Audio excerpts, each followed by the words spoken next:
अब जैसे हमने यहाँ पर यूज़ कर लिया @not blank, ठीक है।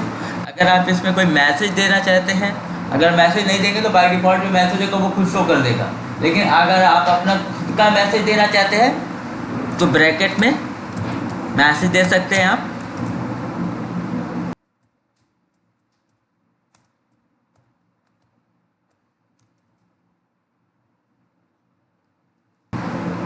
अब यहाँ देखिए नॉट ब्लैंक है आपका। अब यहाँ पर जो है अभी कुछ आपका वर्क नहीं करेगा क्योंकि हमें एक डिपेंडेंसी ऐड करनी पड़ेगी, हाइबरनेट वैलिडेटर। तो पहले हम लोग चलते हैं डिपेंडेंसी ले आते हैं। देखिए यहाँ मिलेगा आपको हाइबरनेट वैलिडेटर, इसको सर्च कर लीजिए। इसमें देखिए सेकेंड ऑप्शन है आपका हाइबरनेट वैलिडेटर का, क्या है, मिल जाएगा 6.0.13। इस पर क्लिक कर दीजिए। यहाँ देखिए आपका ये आ गया डिपेंडेंसीज, इस पर क्लिक कर दीजिए और अपनी फाइल में पेस्ट कर दीजिए। अब वापस आ जाइए अपने यूज़र में फाइल में। तो यहाँ पर देखिए आपका मिलेगा आपको। अब आ जाइए आप उसमें कंट्रोलर में, अपने कंट्रोलर में पहले हमें मॉडल एम लिया हमने, ठीक है। मॉडल को आपका जो है वो कर लीजिए और हमें चाहिए ऑब्जेक्ट यूज़र का। तो यहाँ पर हम लोग यूज़ करेंगे एप्लीकेशन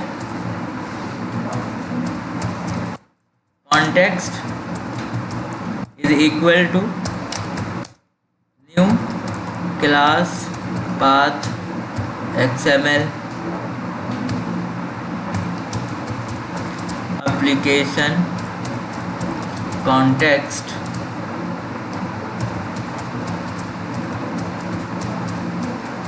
context.xml,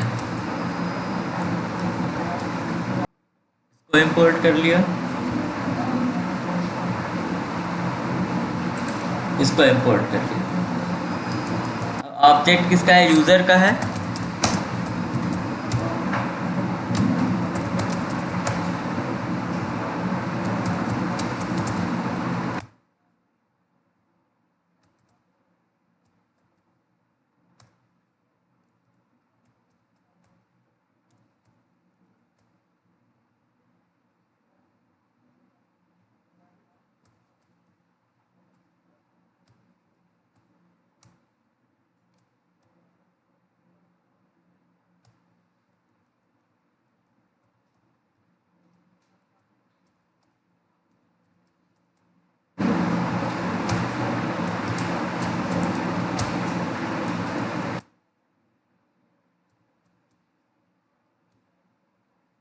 क्या करना है, रजिस्टर फाइल बनानी है, तो रजिस्टर में आ जाइए।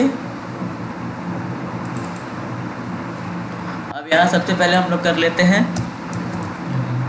टैग लाइब्रेरी ऐड कर लेते हैं।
नहीं, जैसे वहाँ पर नेम देते थे वैसे यहाँ पाथ देते हैं।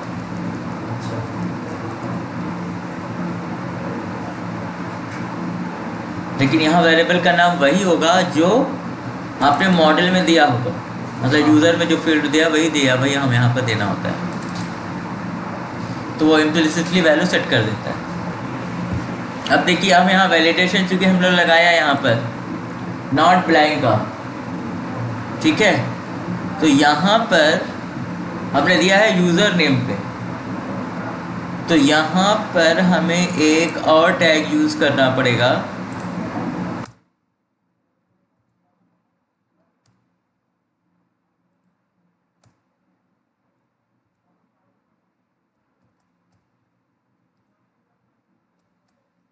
एरर्स, ठीक है।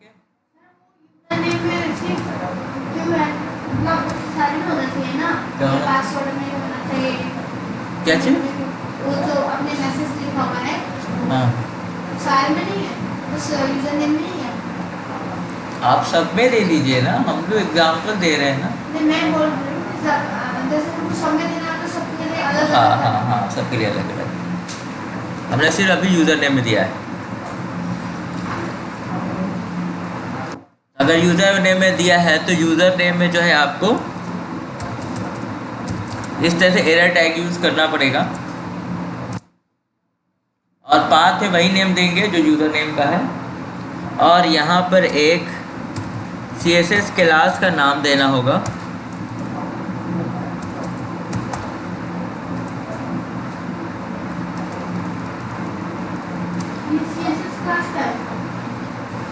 ऐसा कोई ज़रूरी नहीं है। यहाँ HTML है आपका, यहाँ पर हम दे रहे हैं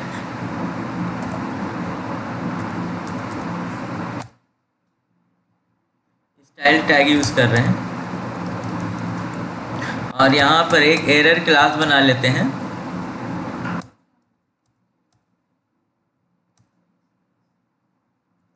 इसमें हमने दे दिया कलर,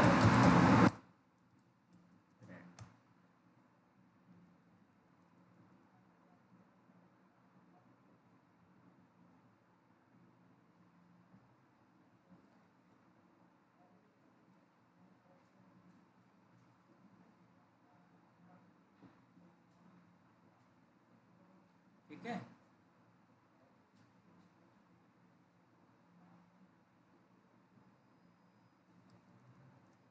इसे यूज़ कर लीजिए। अब इसको चेक कर लेते हैं। अच्छा, अब यहाँ पर ही हो गया आपका। तो जहाँ जहाँ वैलिडेशन दिया होगा आपने सबके साथ सब आपको एरर टैग ऐड करना पड़ेगा,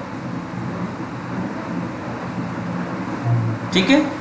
अब आ जाइए आप ये फॉर्म में जो सेव है आपका, अब कंट्रोलर में आ जाइए।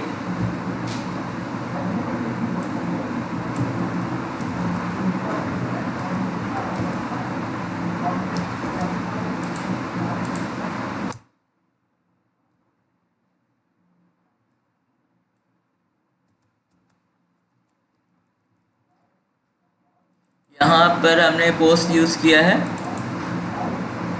तो यहाँ पर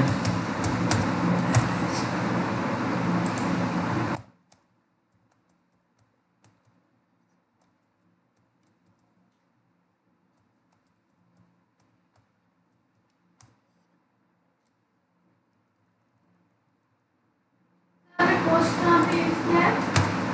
फॉर्म में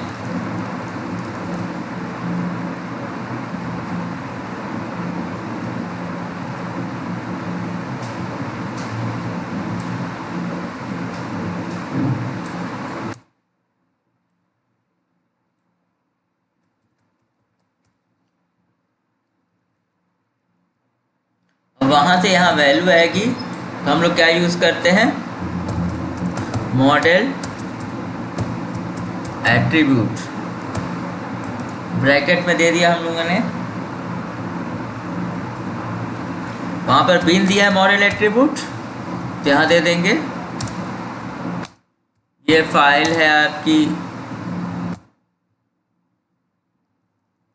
ठीक है।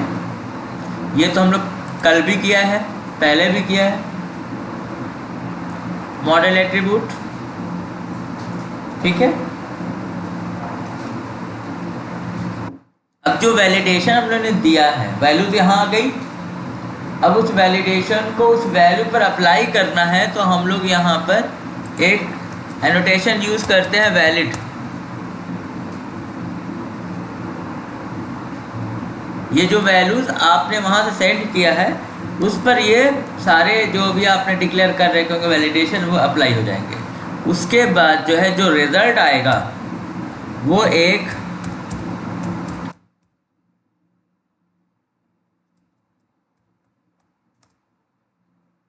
बाइंडिंग रिजल्ट नाम का एक इंटरफेस है, उसमें आपका जो है वो सेव हो जाएगा,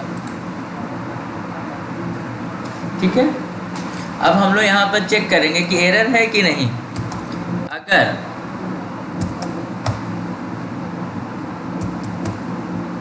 एरर्स है उसमें,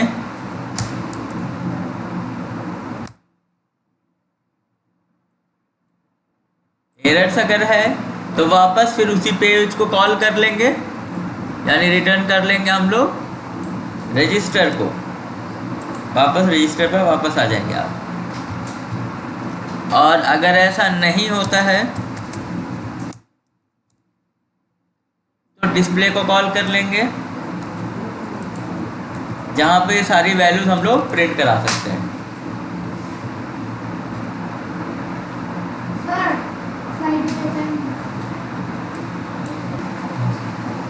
और जो है डिस्प्ले बना लिया जाए, तो यहाँ JSP में एक डिस्प्ले नाम की फाइल बन जाएगी।